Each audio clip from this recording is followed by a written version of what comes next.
بسم اللہ الرحمن الرحیم۔ السلام علیکم میرے تمام چاہنے والے، میرے بہن بھائی، میرے دوست، میرے سبسکرائبرز، آپ سب کو میری طرف سے سیکنڈ ڈے عید مبارک۔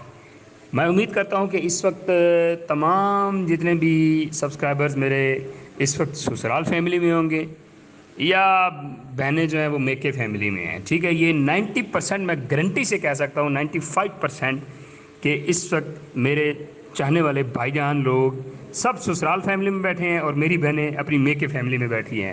اگر میں 100% رائٹ ہوں تو پھر یس کا کمنٹس کیجئے گا۔ اوکے، تو سیکنڈ ڈے ہے، انشاءاللہ عید کی چھٹیاں جو ہیں کل ختم ہو جائیں گی اور بہت ساری اپڈیٹس جو ہیں وہ میدان کے اندر موجود ہیں، کیونکہ ماہ رمضان کے اندر آپ کو پتہ ہے کہ کوئی آفس ہو یا کوئی بھی جاب ہو، مصروفیت جو ہوتی ہے وہ بہت زیادہ ہوتی ہے، ٹھیک ہے۔ تو انشاءاللہ آفٹر عید جو ہے، آفٹر عید بہت ساری اپڈیٹس ہیں، جس میں آپ کو ایک اپڈیٹ دیتا چلوں کہ جس میں اپیل کا پورٹل کا جو ریکویسٹ کی ہوئی تھی پچھلے 1-2 ماہ سے، اس گورنمنٹ نے اس کے اوپر ایکشن لینا شروع کر دیا ہے۔ جب تک اپیل کا پورٹل نہیں آ جاتا، آپ کا بلاک کارڈ والا جو مسئلہ ہے نا، یہ کبھی بھی ختم نہ ہو سکتا، ٹھیک ہے۔ اچھا، جو نااہل ہو گئے تھے یا جو جانچ پڑتال میں آ رہے تھے، ان کے لیے تو یہی تھا نا کہ آپ شناختی کارڈ نمبر جو ہے 8171 پہ سینڈ کریں، آپ کا مسئلہ حل۔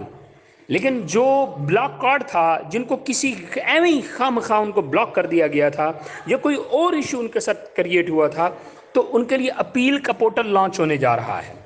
اس کے اوپر گورنمنٹ نے ان کی میٹنگ ہوئی ہے، پریس کانفرنس ہوئی ہے، جس میں میڈم نے واضح طور پہ کہا کہ ہم اپیل کا پورٹل لانچ کرنے جا رہے ہیں۔ تو اپیل کے پورٹل میں آپ وہ تمام بلاک کارڈ والے یا وہ لوگ جن کو کسی وجہ سے نکال دیا گیا تھا، وہ اپیل درج کریں گے، انشاءاللہ ان کو بھی اہل کیا جائے گا، جس میں گورنمنٹ نے وعدہ کیا ہوا ہے کہ 8 لاکھ لوگوں کو انہوں نے اہل کرنا ہے۔